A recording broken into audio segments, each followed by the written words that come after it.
20. Judgment. The word earth, which appears with great frequency in the Bible, has some interesting connotations. The name of Adam is derived from one of the Hebrew words for earth. Earth often refers to a locality, such as Palestine in Luke chapter 23, verse 44, and there was darkness over all the earth until the 9th hour. In Matthew chapter 27, verse 45, we read, "And there was darkness over all the land unto the 9th hour." Earth can refer in the Bible to the whole planet or to a specific territory of the globe. Because the earth is the Lord's, Psalm 24, verse 1, the fertility of the earth responds to man's relationship to God. This is clearly stated in many passages, as we have seen, including Deuteronomy chapter 11, verses 13 to 17. "And it shall come to pass, if ye shall hearken diligently unto my commandments, which I command you this day, to love the Lord your God, and to serve him with all your hearts and with all your soul, that I will give you the rain of your land in his due season, the first rain and the latter rain, that thou mayest gather in thy corn, and thy wine, and thine oil. And I will send grass on thy fields for thy cattle, that thou mayest eat and be full. Take heed to yourselves, that your heart be not deceived, and ye turn aside, and serve other gods, and worship them. And then the Lord's wrath be kindled against you, and he shut up the heaven, that there be no rain, and that the land yield not her fruit, and lest ye perish quickly from off the good land which the Lord giveth you." The earth is God's earth, and hence the tithe to the Lord as the Creator, owner, and the quickener of all things. As man brings the earth under dominion, he glorifies God and makes the earth a part of the kingdom of God, in the sense that there God's law word rules and is the principle of the use, development, and conservation of God's resources. However, where man's sin prevails, not only does God's judgment devastate that land, but it also becomes the locale of wild beasts.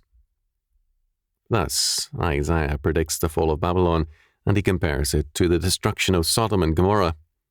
That rich and fertile land and its great city shall be full, not of people, but of wild animals, including the destructive wild goat, satyr, in the King James. A like prediction is made concerning Judea, together with a prophecy of restoration. Isaiah chapter 13, verses 1 to 22, chapter 32, verses 9 to 20.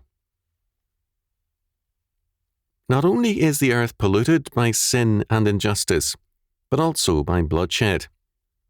Genesis chapter 4, verses 11 and 12, Numbers chapter 35, verses 33 and 34. The polluted earth is bereft of rainfall. Deuteronomy chapter 28, verses 23 and 24, compare 2 Samuel chapter 1, verse 21, and it will be full of diseases. Deuteronomy chapter 28, verses 21 and 22. It is called defiled in the moral sense, as in adultery, in Isaiah chapter 24, verse 5, where the word defiles is the same in Hebrew as the word translated as polluted, referring to a sexual offense, in Jeremiah chapter 3, verse 1. Joel chapter 1, verses 1 to 20, speaks of the consequences of a polluted land. True faith, thus, has great consequences. Judges gives us a grim account of the results of faithlessness. Its key text tells us, "In those days there was no king in Israel, that is, the Lord was not acknowledged and served as king. Every man did that which was right in his own eyes." Judges chapter 21, verse 25. As Hillers noted, "Every man did that which was right in his own eyes," had as a corollary, "These words which I command you today shall be before your eyes, and you shall teach them diligently to your sons. Deuteronomy chapter 6, verse 6.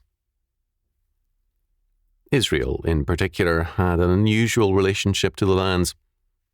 Its possession in Canaan had been hand-picked by God himself, who had led Israel miraculously to their chosen place.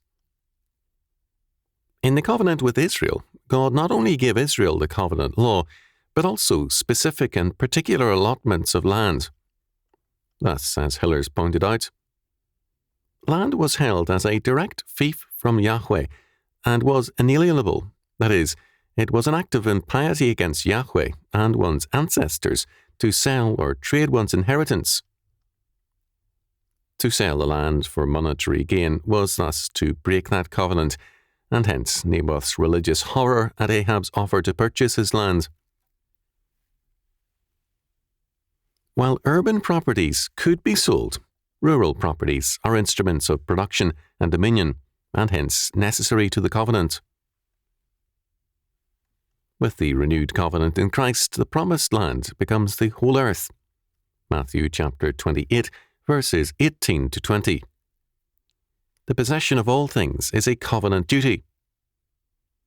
There is no specific covenantal allotment, as in Joshua's day, but there is the same covenantal obligation to occupy, Luke chapter 19, verse 13, and to exercise dominion, Matthew chapter 28, verses 18 to 20, Genesis chapter 1, verses 26 to 28. For Christians, the possession of the earth is thus a moral obligation.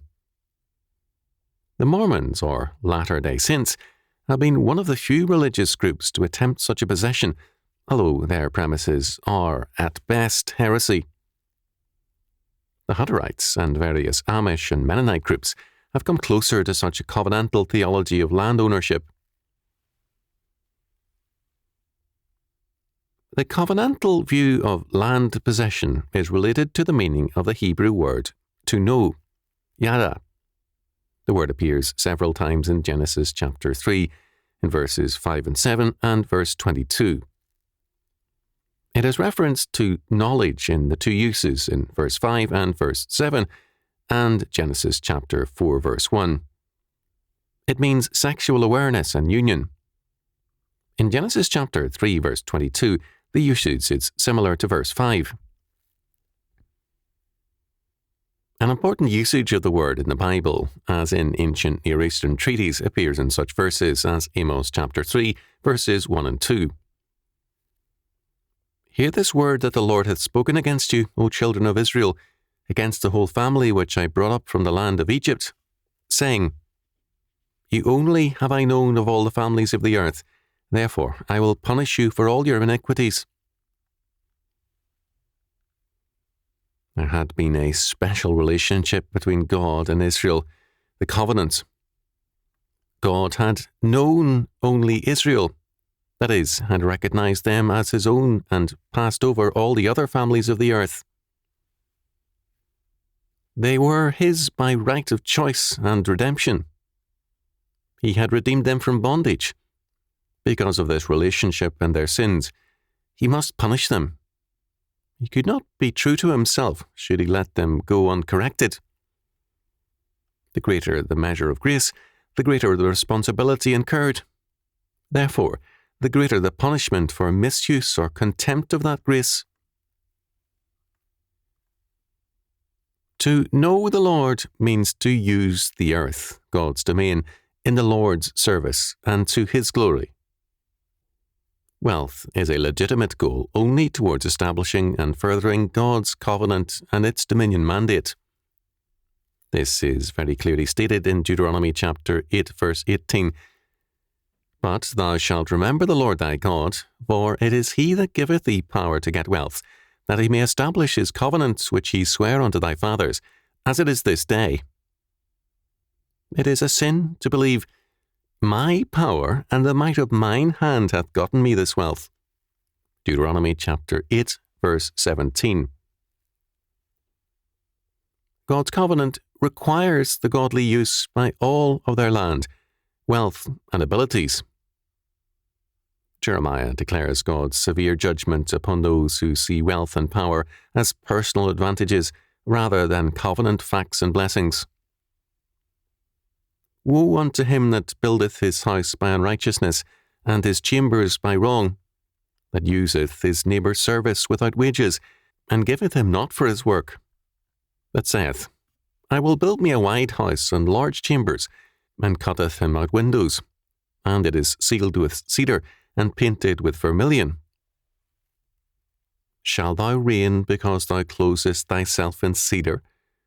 Did not thy father eat and drink, and do judgment and justice, and then it was well with him? He judged the cause of the poor and needy, then it was well with him. Was not this to know me? Saith the Lord. But thine eyes and thine heart are not but for thy covetousness, and for to shed innocent blood, and for oppression, and for violence to do it. Jeremiah chapter 22, verses 13 to 17. To know God, Jeremiah's prophecy makes clear, is to do justice, to obey God's covenant law. When men disobey God, he has a controversy, or literally a lawsuit against them, and the land participates in the judgments. Hear the word of the Lord, ye children of Israel. For the Lord hath a controversy with the inhabitants of the land, because there is no truth nor mercy, nor knowledge of God in the land. By swearing, and lying, and killing, and stealing, and committing adultery, they break out, and blood toucheth blood. Therefore shall the land mourn, and every one that dwelleth therein shall languish, with the beasts of the field, and with the fowls of heaven. Yea, the fishes of the sea also shall be taken away. Hosea chapter 4, verses 1 to 3. The covenant requires justice, and the covenant lawsuit cites in this indictment the offences of the guilty people. In Hosea chapter 4, as well as in Micah chapter 6, verses 1 to 16, and elsewhere, see also Isaiah chapter 1, the covenant requirement for dwelling in the land are cited. First, knowledge. Godly knowledge is required. Knowledge of God and His law word. The Lord declares, My people are destroyed for lack of knowledge. Hosea chapter 4, verses 6 to 19. Their approach to God is for security only, for fire and life insurance, not for covenantal knowledge and action. Second, God requires justice of the covenant land and people. Micah chapter 6, verses 8 to 16. And He punishes the people and the land who despise God's law. In the Berkeley version's rendering of Micah chapter 6, verse 14, You will eat, but you will not be satisfied. Inside you there will still be hunger. You will put away, but you will not save, and what you do save I will give to the sword. Third, the Lord requires us to walk humbly with Him. Micah chapter 6, verse 8, which means full and ready submission to God's every word as our law. Religious worship, however splendid and impressive, is meaningless without obedience. Isaiah chapter 1, verses 10 to 15. God declares, Wash you, make you clean, put away the evil of your doings from before mine eyes, cease to do evil, learn to do well, seek judgment, relieve the oppressed, judge the fatherless, plead for the widow. Isaiah chapter 1, verses 16 and 17. Fifth, we must forsake inflation, which means false weights and false measures. Leviticus chapter 19, verses 35 and 36, Deuteronomy chapter 25, verse 14, etc. For a country's silver to become dross, Isaiah chapter 1, verse 22, is an abandonment of God's law. Sixth, we must forsake the fear of men, and pleasing men, and rather seek to please God. Isaiah chapter 1, verse 23. For a nation to be humanistic is to be ungodly and at war with God and His covenant law. Until then, the judgment of the Lord is upon a people and their land. One of the first facts set forth in Scripture is that man was formed out of the dust of the ground, Genesis chapter 2, verse 7, and Adam's name reflects the fact that man, apart from God's purposes, is dust. For dust thou art, and unto dust shalt thou return. Genesis chapter 3, verse 19. Man is earthbound, however much the, quote, space age, end quote, propaganda seeks to forget that fact. There are many implications in man's origin, but for the present, let us consider two. First, man was created by God for His covenant purposes. Just as a potter creates a vessel for his purposes, not for any independent purpose on the part of the pot, so too God created man for His own use. The blueprint of that use is God's law. We can here cite Gilman, although with a purpose alien to his intention, because his comment has a validity for our own purposes.